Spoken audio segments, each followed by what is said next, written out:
Ini terus jadi madhab antara Abdul Hasan Asyadzili dan Sayyid Abdullah Al-Haddad. Sayyid Abdullah Al-Haddad juga diikuti banyak kiai. Itu kalau habis sholat itu masih susah, diterima enggak, sholat kita makbulah apa enggak, puasa kita makbul apa enggak, sujud kita makbul apa enggak. Tapi kalau Abdul Hasan Asyadzili, kalau ada orang tanya gitu dimarahin. Sujud kula ditampi mboten ya Sayyid Abdul Hasan Asyadzili. Gak usah mikir ngono, ditegir sujud wis luar biasa. Orang geruang ditegir sujud, gak usah mikir ditampa ta ora. Loh iya, ketika kita nanti ketemu Allah, prestasi betul gak pernah sujud itu. Sebagai hamba kita bangga pernah sujud, terus gak penting ditampa ta ora. Teman-teman bahasa Indonesia Jawa bahasa Inggris ngono. Jadi bahasa Inggris favorit, understand deh. Jawa mawon nggih, santai-santai mawon nggih. Ini saya tidak tahu, saya harus istighfar atau harus syukur. Karena kenapa saya berpikir ini kalau butuh istighfar nopo syukur, mergi termasuk yang paling saya hindari itu acara seperti ini. Cuma ada 2% pengecualian, yaitu guru, keluarga, temannya bapak. Ini Gus Ali termasuk masuk kategori temannya bapak. Saya itu berkali-kali diundang acara publik itu tidak pernah mau. Satu, mungkin nggak bakat ya, nggak bakat juga nggak ingin. Dua, saya tidak cukup punya kemampuan untuk menjelaskan konstruksi Islam yang utuh hanya dalam waktu 1 jam. Karena keyakinan saya ngaji itu harus khatam, karena saya ini trauma.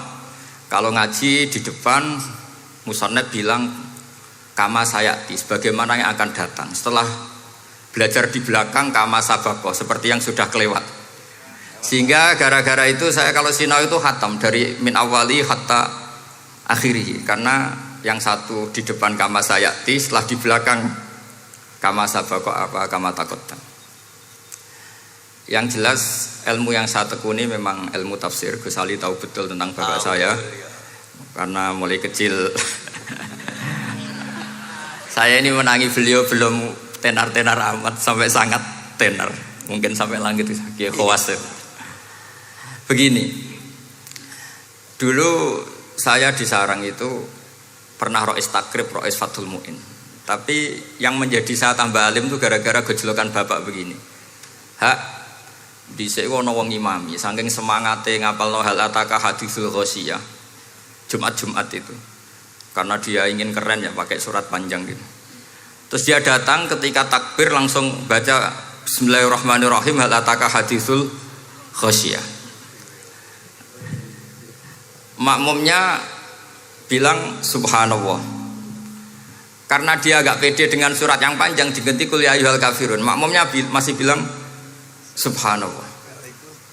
Sampai berkali-kali diganti surat kulhu, ya makmumnya tetap bilang subhanallah.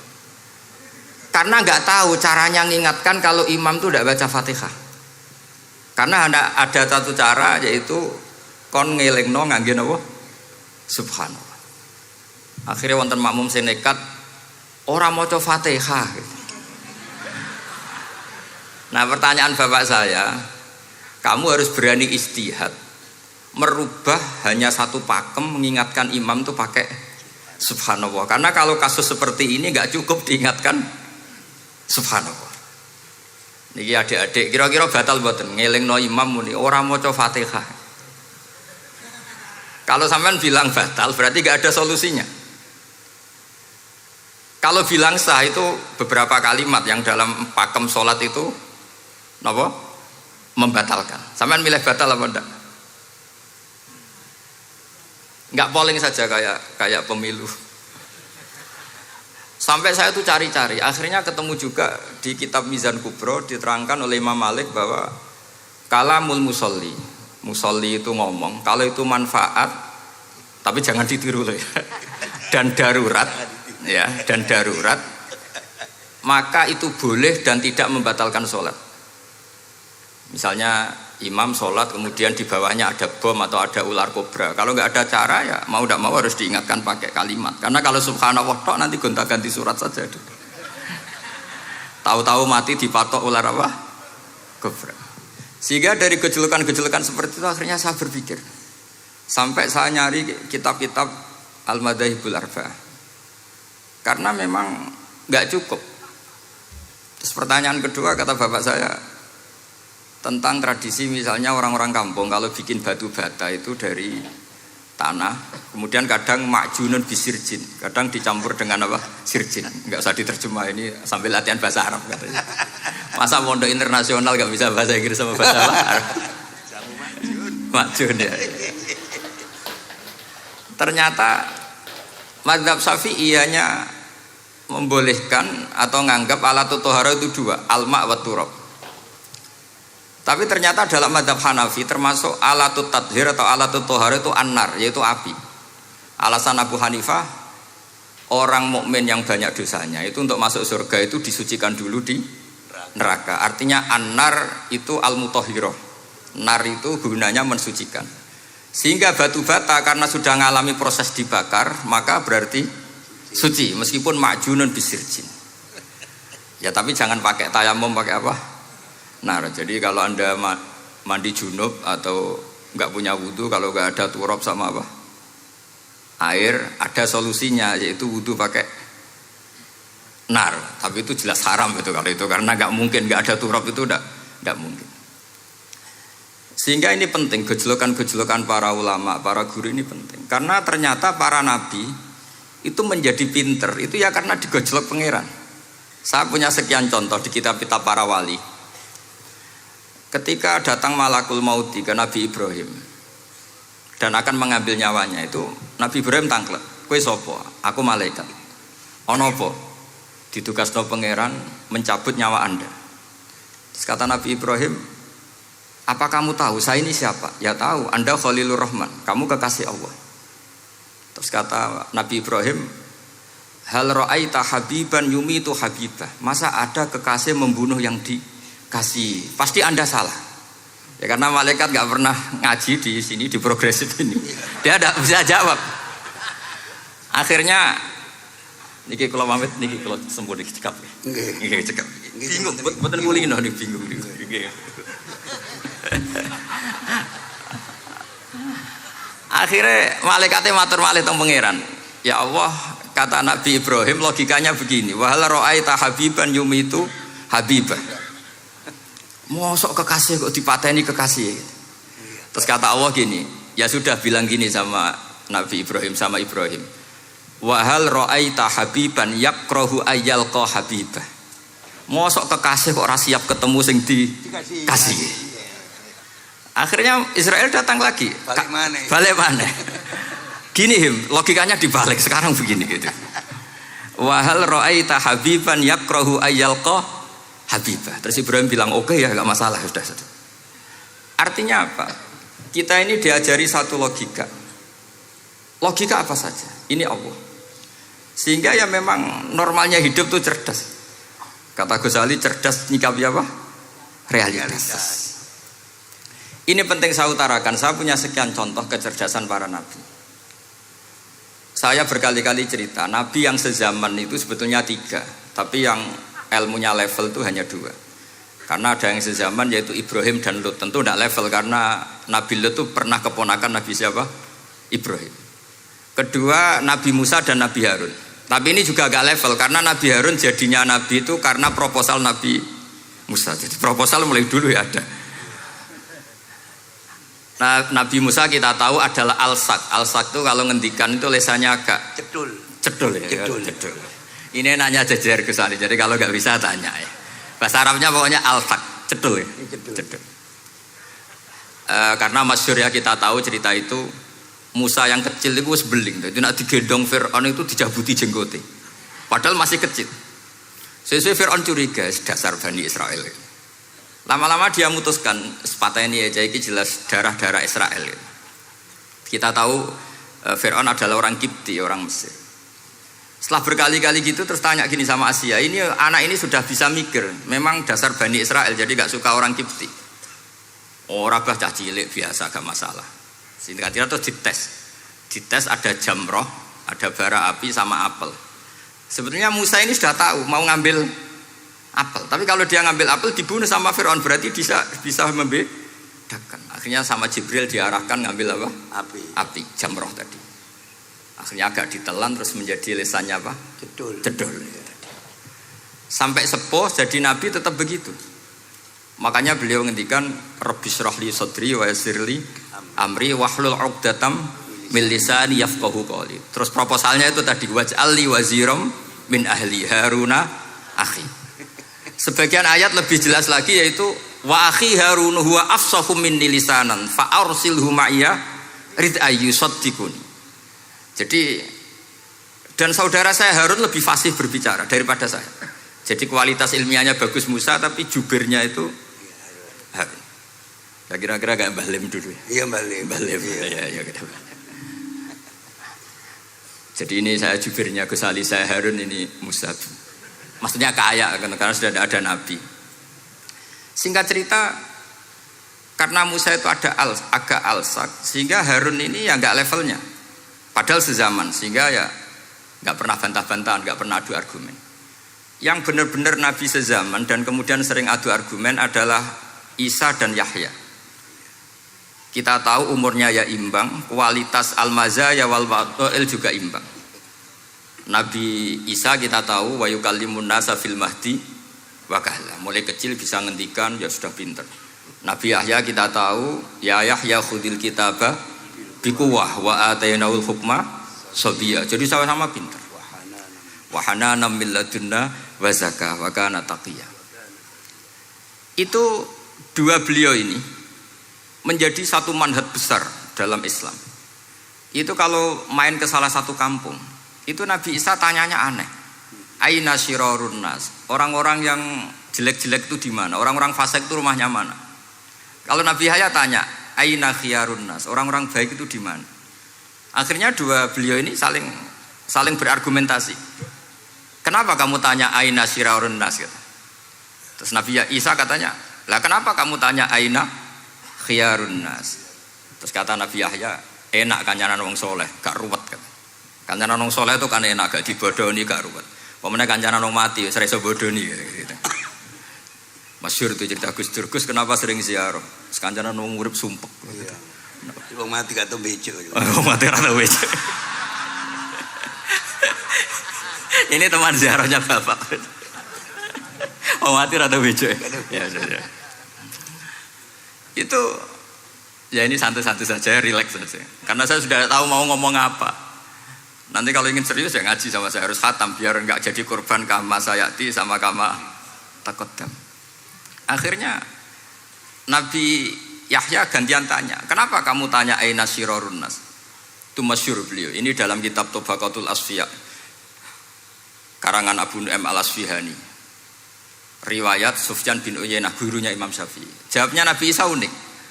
Ana an-nabiyyu, saya ini nabi. Biman zilatit tabib. Nabi itu ibarat dokter. Udawil mardo. Di mana-mana dokter itu cari orang sakit. Makanya di NU itu banyak kiai-kiai yang nangani orang-orang fasik. Dakwah ning gone wong nakal-nakal. Itu ya ada khazanahnya, asal gak keterusan katut gitu saja. Jadi kalau kamu niru Gus Mek itu sebenarnya konsepnya satu, asal ada bukti jadi wali dan tidak katut. Kalau ndak ya sudah usah. Gak usah wae kata Gus Ali sudah. Kalau enggak kelasnya jangan. Sehingga dua beliau itu jadi khazanah besar. Misalnya Anda jadi kiai di daerah-daerah yang Islamnya sudah maju. Mungkin Anda ini hanya mendapat fasilitas dari Islam. Makanya saya sendiri secara pribadi misalnya kecelok pinter, tah ranking, tah juara musabaqah tilawatil Quran, kadang dari sekian prestasiku untuk umroh mendapat. Karena kita punya prestasi di daerah yang prestis. Sementara teman-teman kita, makanya ini kalau ada santri progresif yang enggak pinter, tak kasih ijazah, tak kasih support. Barokahnya enggak pinter, akhirnya hidup di daerah tertinggal. Barokahnya hidup di daerah tertinggal, Anda muassisul ma'had, Anda muassisul masjid. Sing prestasi hanya mendapat dari negara, yang tertinggal malah memberi kontribusi. Akhirnya apa? Lama-lama ini yang prestasi coro Jawa ngatok tomak. Saya dapat apa? Sementara yang di desa tertinggal saya bisa memberi apa? Sehingga Allah bikin wong bodoh itu ada rencana besar gitu. Jadi umpama orang bodoh itu gak ada orang-orang santri yang hidup di daerah-daerah apa? Tertinggal. Men golek prestasi, golek umroh. Terus ambisi ngimami Masjid Haram barang. Terus kapan dakwahnya? Karena yang diburu itu mendapat, bukan memberi. Ini bahaya sekali bagi Islam. Sehingga tradisi guru-guru kita, nah santri pinter ya dilem, santri bodoh ya dilem, santri bulet ya dilem, santri setengah bulet ya dilem, sekabeh kaulane pangeran. Kok ana hikmah dhewe-dhewe kata gitu. Tapi ini bukan justifikasi atau melegitimasi kenakalan anak-anak Anda. Ini mau cerita ilmiah. Kemudian ada perdebatan lagi. Dan ini nanti terusannya adalah al-ulama warasatul anbiya. Sayyid Abdul Al-Haddad itu masyhur. Kalau ada orang sowan ditanya, "Kiaimu nak mulang tau nangis?" Mboten nate. Lereni ngaji wek wong ngono iku. Atine atos gitu. Tapi Abdul Hasan Asyadzili kalau ada orang tamu tanya, "Kiaimu nak mulang tau guyu?" Mboten nate. Lereni wong ra iso syukur gitu.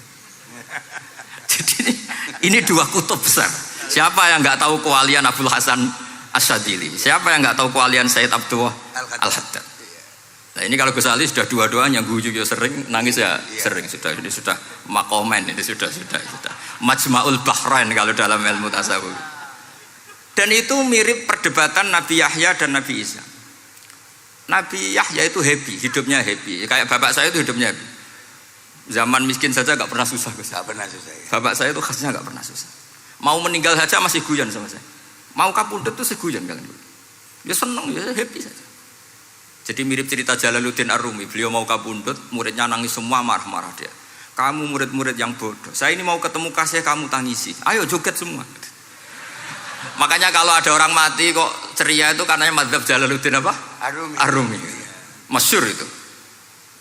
Ini malam pengantin saya, kenapa kamu nangis? Makanya jadi mitos kalau mimpi jadi manten tuh mau mati. Karena kalau Jalaluddin Rumi istilahkan kematian itu adalah pengantin.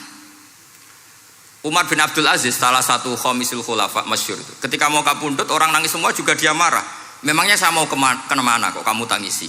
Ila khairi madhubin ila khairi rahimin, ila arhamir rahimin. Timbang kumpul kon sumpek. Atok mati katanya. Memangnya saya mau kemana?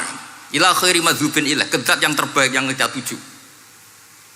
Ini mirip Nabi Yahya. Sehingga Nabi Isa ngejlek, mali aroka dohikan ka'annaka ta'manu min makrillah. Kamu kok sering senyum, sering guyu, ngakak-ngakak, seakan kan kamu tuh tidak pernah akan kena siksa. Nabi Yahya gantian bales, mali aroka abisan ka'annaka taqnatu min rahmatillah. Lah kamu merengut terus koyo ora ono rahmate pangeran saja. Ini terjadi madzhab antara Abdul Hasan Asyadzili dan Sayyid Abdul Al-Haddad. Sayyid Abdul Al-Haddad juga diikuti banyak kiai. Itu kalau habis sholat tuh masih susah, diterima enggak, sholat kita makbulah apa enggak, puasa kita makbul apa enggak, sujud kita makbul apa enggak. Tapi kalau Abdul Hasan Asyadzili, kalau ada orang tanya gitu dimarahin. Sujud kula ditampi mboten ya Sayyid Abdul Hasan Asyadzili. Gak usah mikir ngono, ditedir sujud wis luar biasa. Orang geruang ditedir sujud, gak usah mikir ditampa ta ora. Loh iya, ketika kita nanti ketemu Allah, prestasi betul gak pernah sujud itu. Sebagai hamba kita bangga pernah sujud, terus gak penting ditampa ta ora. Bahkan kalau anak-anak muda ini kepengen ditampa niate elek. Ditampa digajar pangeran terus mlebu swarga terus sama bidadari gitu. Jadi muni ditampa tapi pikirannya sudah ngayal macam-macam. Kalau madzhab Abdul Hasan Asyadzili tidak. Sehingga kitab hikam, kita tahu kitab hikam itu adalah dikarang Ibnu Athaillah As-Sakandari, dia muridnya Abdul Abbas Al-Mursi, dan ini terus muridnya Abdul Hasan Asyadzili. Itu cerminan Syadziliyah murni. Ya saya ulang lagi, itu cerminan Syadziliyah murni. Sehingga beliau ngendikan masyhur itu, qalilul amali ma'a syuhudil minnah minallah khairun min kasiril amali ma'a ru'yatit taqsir. Jadi amal sedikit tapi yakin itu anugerah Allah, lebih baik beramal banyak tapi masih merasa salah karena ra ono syukure. Makanya bapak saya Gus Ali ana wong abangan gelem salat, gak tahu gak disahno sah terus. Ketika ada orang fikih marah-marah tapi rubah gedang, wes rubah gedang lah, pokoknya sah terus. Pokoknya sah terus. Ini sangat-sangat sadili berarti. Ini penting saya utarakan supaya khazanah kita itu tidak pernah habis. Karena al ulama warasatul anbiya. Nabi tidak dawuh warasati, tapi warasatul anbiya. Sehingga semua watak para nabi sebelum Rasulullah Shallallahu Alaihi Wasallam itu semua tercermin pada umatnya Rasulullah Shallallahu Alaihi Wasallam. Cerita paling terkenal tentu Asra Badrin. Tawanan-tawanan perang Badarin mau diapakan? Rasulullah istasyara Abu Bakrin. Terus kata Abu Bakar, itu keluargamu ya Rasulullah. Hum ashiratuka, hum aqaribuka. Ya maafkan saja. Terus ditanya Umar, menurut kamu gimana Umar? Itu kan orang-orang yang ngusir engkau ya Rasulullah. Yang dulu ingin membunuh engkau, sekarang ketangkap ya bunuh, kok repot. Apa kata Rasulullah? Masaluka ya Abu Bakrin kamasali Ibrahim isqala faman tabi'ani fa innahu minni wa man asani fa innaka ghafurur rahim. Sing prestasi ya alhamdulillah, sing ra prestasi muga-muga pangeran akeh sepurane.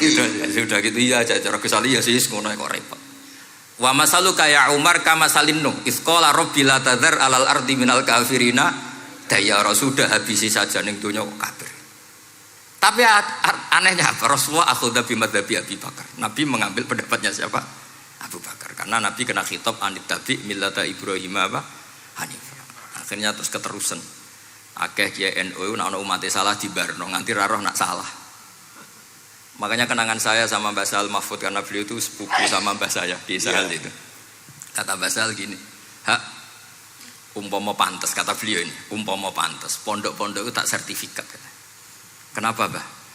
Lah ya akeh kiai gondrong muridé kon gondrong kabeh terus kadang rapati salat jare diulang kali jogo. Engko neng kali-kali golek Nabi Khidir gak tau ngaji. Lah ngene iku nak ditakoki afiliasine kok NU gitu. Mau disertifikat, jadi distandarkan. Pokoknya anggar gak ana takribe ya ora NU gitu. Karena nanti kalau gak disertifikat ini terus khayal-khayal macam-macam ini rata-rata kan afiliasinya juga ngeklaim NU. Padahal ya itu tadi. Jadi diulang kali jogo langsung diulang macam-macam. Ini penting saya utarakan karena standarisasi ini penting. Caranya gimana? Kita harus sebanyak mungkin baca khazanah Islam. Makanya Imam Ghazali, kayak apa pinternya Imam Ghazali? Beliau di akhir kitab Ihya ngendikan wa alaika bimudawamati mutalaati kitab khilyatil auliya wa tabaqatil apa? Asfiya. Sehingga kita akan punya khazanah yang luar biasa. Saya punya banyak tentang kearifan ya para ulama-ulama dulu. Di antaranya dulu saya sering diceritain bapak tapi gak paham, tapi setelah saya ngaji lama-lama paham. Beliau pernah didawi Badullah gini, Nur dhisik ana wong salat 2 rakaat, terus syukur akhirnya salat lagi sampai 4 rakaat. Saking syukurnya salat lagi sampai 6 rakaat. Seterusnya sampai 1000 salat. Kita tahu itu Sayyid Ali Zainal Abidin. Jadi dia menambahkan sholat itu karena iskon lillah wa syauqon lillah, mahabbatan lillah. Bukan kayak kita karena ingin sholat 1000 rakaat dibagi sekian menit terus kenanya 2 jam. Jadi kayak kita taraweh lah 20 menit, 20 rakaat dibagi sekian kenanya 7 menit. Pentingnya apa? Meskipun kita tidak akan mengalami seperti itu, tapi kita menjadi tahu ketika Rasulullah SAW menghentikan wa qurratu aini fis shalah. Bahkan Nabi kalau banyak masalah itu Nabi yataradad, mutaraddidan di dalamnya. Setelah mutaraddidan agak panik, Nabi tanya gini sama Aisyah, Aina Bilal, Aina Bilal. Bilal kemana, Bilal kemana? Setelah Bilal notok, tok tok tok tok, ya Rasulullah as-sholat. Arifna ya Bilal, arifna ya Bilal. Saya kasih istirahat ya Bilal, saya kasih istirahat. Karena roh dunya, roh politik, roh kebudayaan, roh dulur bulet kabeh. Sing ra bulet mok sitok hubungan ambek Allah Subhanahu wa ta'ala. Maka disebut as-sholat rohatul mu'min. Apa yang terjadi? Ashabu Rasulillah ketika Sayyidina Umar ditusuk oleh Abu Lulu al-Majusi, tentu pakai kira-kira ya panah yang kayak pancing. Jadi kalau sudah dimasukkan kadu cabut itu sakitnya minta ampun. Apa kata Umar? Nanti cabut ketika saya sholat. Karena sekali sholat dan setelah itu dicabut gak terasa. Ya, kalau sholat kita ada nyamuk ya sudah. Ini penting saya ceritakan sampai ada wali ditawarin Allah, silahkan masuk surga, tanya ya Allah di surga ada sholat enggak? Kalau tidak ada sholat enggak lah katanya. Karena dia nggak bisa membayangkan nikmat tanpa sholat. Sehingga penting sekali kekaguman-kekaguman ini. Ketika Sayyidina Umar wafat, di antara yang pertama ditanyakan adalah yang bunuh saya siapa? Itu Hulamul Mughirah kan? Abu Lu'lu al-Majusi. Beliau spontan langsung ngendikan gini, Alhamdulillah alladzi ja'ala maniyati biyadi rajulin lam yasjud laka sajdatan tuhajuni biha yaumal qiyamah. Matur nuwun Gusti, saya dibunuh oleh orang yang enggak pernah sujud. Kalau saja dia pernah sujud, saya tidak berani maksudkan dia. Jangan-jangan sujud itu engkau terima kemudian dia min ahlil jannah. Kayak apa pentingnya kenangan sujud? Rasulullah juga pernah ngendikan nanti kalau dunia sudah ruwet, as-sajdatul wahidatu khairun minad dunya wa ma fiha. Satu sujud lebih baik ketimbang dunia seisinya. Karena itu kelayakan kita sebagai hamba. Makanya Abu Hasan Asadili ngendikan, sudahlah kafal amilina jazaan an radiyaka laka ahlan, sudah ditakdir ngamal sudah harus syukur. Kok mikir ditompo ta ora usah, gak penting. Itu madzhab Abu Hasan apa? Asy'ari. Dan itu ditiru para kiai-kiai kita. Madzhab Said Abdul Haddad juga ditiru kiai-kiai kita. Sehingga sedekah Rasulullah ketika ngendikan al ulama warasatul anbiya. Ini penting saya utarakan karena khazanah kita biar tetap kaya. Makanya masyhur dalam Manaqibul Ghazali kita tahu Imam Ghazali itu orang yang luar biasa, pengarang Ihya. Saya punya banyak karangan beliau, Al-Arba'in Al-Usul. Tapi yang paling saya cintai tentu Ihya, kitab Mustasfa, kitab Qawaid Fikih itu Usulul Fikih. Manaqibul Ghazali adalah Rasulullah pernah jejer Nabi Musa. Terus Rasulullah ngendikan ulama ummati ka anbiya'i Bani Israel. Terus kata Nabi Musa, yang benar saja, masa ulama kok kapasitasnya kayak Nabi, apapun hebatnya itu enggak mungkin lah kapasitasnya kayak Nabi. Terus kata Rasulullah, ya sudah buktikan saja. Terus dipanggillah Imam Ghazali. Ketika dipanggil, ini katanya Ghazali katanya. Ditanya sama Nabi Musa, siapa namamu? Ana Muhammad bin Muhammad Al-Ghazali At-Tusi Asy-Syafi'i. Mau jawabnya panjang. Terus kata Nabi Musa, kecangkeman gitu, cara Jawa itu kecangkeman, ditakoki jeneng kok jawabnya kakean. Terus kata Imam Ghazali, ya lumayan saya. Jenengan ditanya Allah sing ya'lamus sirra wa akhfa saja jawabnya kelebihan gitu. Apa itu kata Nabi Musa? Wa ma tilka biyaminika ya Musa. Qala ya asaya atawakkau 'alaiha wa ahusyu biha 'ala ghanami wa liya fiha ma'aribu ukhra. Jadi Nabi Musa ditanya, sing mbok gawa iku apa ta? Ini tongkat saya, tak pakai ini, tak pakai ini, tak pakai ini. Jadi masih banyak kelebihan jenengan timbang saya. Akhirnya fa'aqarra Nabi Musa ini ikrar bahwa benar-benar ulama Rasulillah itu keambiai Bani apa? Israel. Jadi khazanah-khazanah kecerdasan gini ini penting. Sehingga ketika ada kemacetan fikih, ada kejumudan fikih, tugas kita adalah memecahkan kejumudan itu. Misalnya begini, ini yang sering dilakukan Bapak saya dan Gus Ali. Kancanan wong fasik hukumnya piye? Ya ora oleh, wong kok kancanan wong fasik. Tapi kalau dibalik, bina wong fasik boleh ndak? Boleh. Syaratnya bina kudu ngancani. Jadi dibelokkan gitu aja sudah rubah. Hadza huwal fiqh. Yang dikatakan fikih ya seperti ini. Tapi orang-orang yang enggak ngerti detailnya fikih, apalagi usul fikih. Fikih itu menjadi rumit. Makanya ahli sunnah itu luar biasa. Ada orang mati karena narkoba atau karena apa itu? Oplosan. Itu kiai cokre. Itu kiai alim biasa datang. Itu ya biasa mempersaksikan, nggih mayite sae nggih. Nggih. Padahal orang itu enggak percaya ini orang mati cokre kok apa? Sae. Padahal dia di kiainya bilang gini, wis sae saiki wis iso nakal katanya. Maksudnya saya sudah mengakhiri semua kenakalannya lewat apa? Lewat kematian tadi. Karena itu doa Rasulullah. Rasulullah itu kalau ngendikan itu luar biasa. Allahumma ij'alil hayata ziyadatan li fi kulli khairin wal mauta rohatan li min kulli syarrin. Ya Allah, jadikan hidup ini ziyadatan li fi kulli khairin. Jadi anggap saja kalau hidup itu berarti potensi tambah baik. Anggap saja kalau mati itu akhir dari segala keburukan. Berarti orang cukri ini mati itu baik apa buruk? Baik, karena dia sudah tidak bisa buruk lagi. Makanya saya. Nah ini khazanah yang luar biasa. Karena tadi kematian adalah ar-rohah min kulli apa? Syarrin. Nah ini sesi kedua, mungkin ini tinggal seperempat jam atau setengah jam. Saya ini karena biasa ngomong lama. Saya mau menerangkan kalimat tauhid. Ini penting sekali. Kalimat tauhid itu kata Ibnul Qayyim Al-Jauziyah dalam kitab Zadul Ma'ad. Ini kitab kesayangan Sayyid Abdul Al-Haddad. Sampai beliau ngendikan ya letani minha iddatan nusakhin li uhdiyaha ila tullab. Semoga saya punya naskah banyak yang mau saya hadiahkan ke santri-santri. Saking pentingnya kitab apa Zadul Qayyim. Itu beliau mengartikan la ilaha illallah itu luar biasa.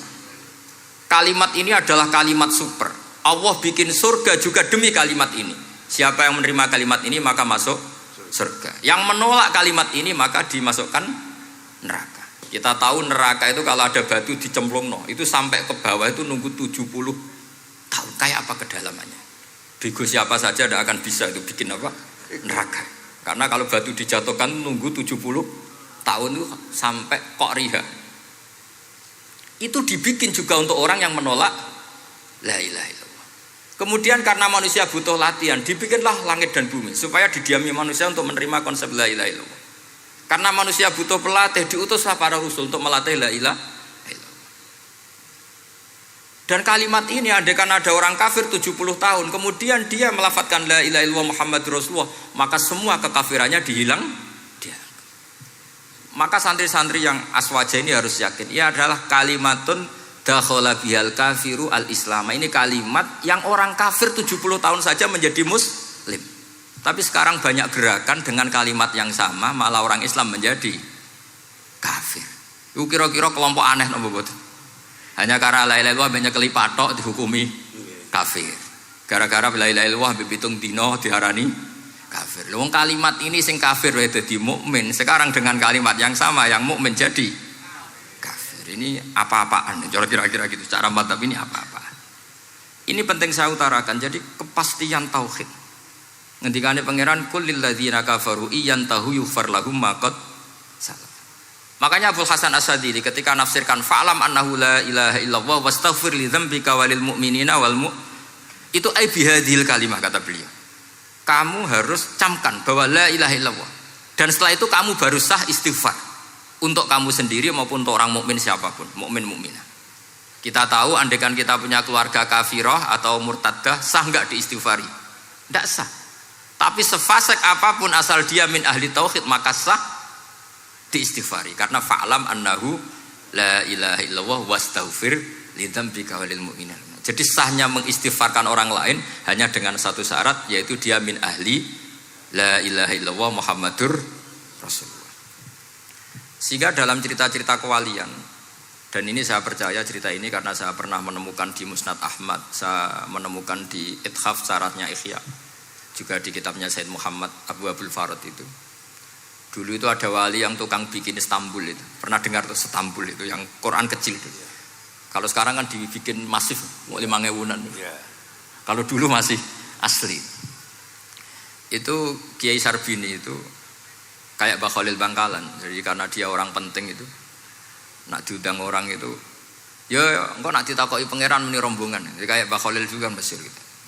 Terus ditinggal lagi. Engkau nak takoki pangeran muni ngenteni Mbah Khalil, ngenteni rombongan. Ya sudah gitu dong. Tapi karena beliau terkenal wali ya. Singkat cerita kalau Sohibul Bait ini enggak terima karena pas 7 hari sampai disembelih sapi apa-apa ternyata dia tahlilnya sebentar. Terus kata beliau, ya sudah semua makanan itu ditimbang pakai pohon kelapa. Yang satu kosongin katanya. Kifatul mizan yang satu atau kafatain mizan yang satu dikosongin. Beliau datang yang bikin Istanbul tadi. Bilang bis itu sudah jumpat katanya. Sudah tinggi bismillahnya. Kata beliau, bismillahku ra genep ae wis ngalahno pakananmu, apalagi genep katanya. Ini penting saya utarakan nanti di cerita yang di kitab Musnad Ahmad. Ini perlu dicamkan. Saya hafalkan hadis itu. Inna wa ta'ala istakhlasa rajulan min ummati ala ru'usil khalaik. Setelah dipertontonkan, fayan syuru alaihi tis'an wa tis'ina sijillan. Kullu sijilin minha maddul basar. Jadi ketika dipertontonkan itu ada satu box. Yang satu boxnya itu sudah sepanjang mata melihat. Sudah satu boxnya saja itu mislu maddil basar, sepandang mata melihat. Apalagi di 99. Terus Allah itu fair. Allah tanya, afalaka uzrun, apa kamu melakukan kesalahan banyak ini punya alasan? Enggak katanya. Adzolamat kata badi al-hafidun. Apa memang malaikat itu sentimen sehingga salah kamu tok yang ditulis, kalau kamu enggak salah enggak ditulis? Enggak ya Allah. Terus kata Allah, bala innalaka inti hasanah, kamu masih punya satu kebaikan. Ketika Allah bilang kamu punya satu kebaikan, apa kata lelaki tadi? Nah, gunanya apa ya Allah satu kebaikan dibanding kesalahan yang sebanyak itu? Akhirnya kesalahan yang sebanyak itu ditimbang satunya itu hanya la ilaha illallah Muhammadur Rasulullah. Fato syat as-sijilat, semua catatan salah tadi kalah. Kenapa? Fala yaskulu ma'asmillahi ta'ala syai'un, karena di dunia maupun akhirat tidak ada yang bisa mengalahkan kalimah thayyibah. Tapi sekarang kalimah thayyibah itu jadi tersangka. Nah ini makanya saya mohon santri-santri, hujjiyatu ahli sunnah wal jamaah ini harus mustaqirroh, harus sabitah, harus benar-benar berargumentatif. Sehingga kita tahu setahu-tahunya bahwa kalimat ini adalah kalimat yang orang kafir saja menjadi muslim. Masa dengan kalimat yang sama orang mukmin menjadi kafir. Ini penting saya utarakan karena kita harus terus belajar hujjah. Caranya gimana? Ya diantaranya tadi belajar kitab Ihya, beberapa kitab, sehingga khilaf-khilaf fikhiyah meskipun kita tidak bidangnya misalnya, itu tetap punya kualitas yang luar biasa. Saya sampai sekarang menerima sorogan kitab Mahalli, itu di situ ada perdebatan unik. Boleh enggak misalnya jenazah itu diletakkan di belakangnya yang sholat? Kata kaul awal enggak boleh, di mana-mana jenazah itu ya di depannya orang apa? Sholat. Tapi kata kaul sani, ya boleh saja jenazah itu tidak imam katanya. Iya. Sehingga pentingnya kaul sani adalah kalau Anda di Arab Saudi, itu jenazah-jenazah tetap di kamar mayat. Kemudian yang sholat ya di depan jenazah. Karena kalau dipaksakan di depan berarti jenazahnya di dekat apa? Ka'bah. Kayak apa kreditnya Mekah. Nah, meskipun kita tidak melakukan itu karena nanti dianggap aliran apa? Sesat, ada jenazah kok di belakang kita sholat apa? Di depan. Tapi ini ilmu harus kita dengar. Begitu juga khilafnya kaul qadim dan kaul jadid. Menurut kaul jadid, yang namanya sujud itu harus 7 anggota. Karena kata Rasulullah SAW, umirtu an asjuda ala sab'ati a'zumin al-jabhah wal yaden wal rubbaten wal kodamen. Berarti al-jabhah 1, yaden 2, kodamen rubbaten 2, kodamen 2. Sehingga kalau kiai-kiai fanatik fikih itu nak anak-anak sujud ngongkrong dipetel-petel dong. Mergo supaya 7 apa? Anggota. Tapi kata Imam Syafi'i dalam kaul qadim, kata beliau wayah tamilu, mungkin saja sujud itu cukup pakai jabhah. Karena dalam doa Nabi itu hanya sajadalaka wajhi wa sam'i wa basori. Tidak ada Nabi dongo sajadalaka wajhi wa yadi wa rubbati wa qadami. Jadi kecerdasan ulama-ulama dulu itu luar biasa. Sehingga kalau kita baca pembanding-pembanding itu, lama-lama kita menjadi cerdas. Ini yang terakhir saya cerita tentang Imam Ghazali. Dulu banyak orang yang bermadzhab pentingnya uzlah. Sehingga banyak ulama yang uzlah. Alasannya kumpul wong serepot tok. Paling gak ngerasani wong lah. Minimal dosanya ngerasani wong. Singkat cerita banyak ulama yang uzlah.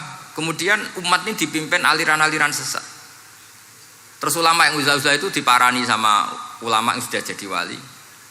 Ya akalatal hasis, karena dia di hutan sehingga makannya hanya rerumputan. Taraktum ummata Muhammadin sallallahu alaihi wasallam fi aidil mubtadi'ah. Betul uzlah itu baik, tapi membiarkan umatnya Nabi dipimpin orang-orang yang sesat. Makanya kita terima kasih sekali Ghazali ada di antara kita, membimbing kita, membina kita. Jangan terus dunia wis rusak tinggal nawa tidak bisa. Ini ummatur Rasulillah, ummatun marhumah, ummatun mahfudhah, ummatun mar'iyah. Insyaallah apapun kondisinya kita tunggoni, baik dalam skala negara, masyarakat maupun kultural. Saya kira demikian. Wassalamualaikum warahmatullahi wabarakatuh.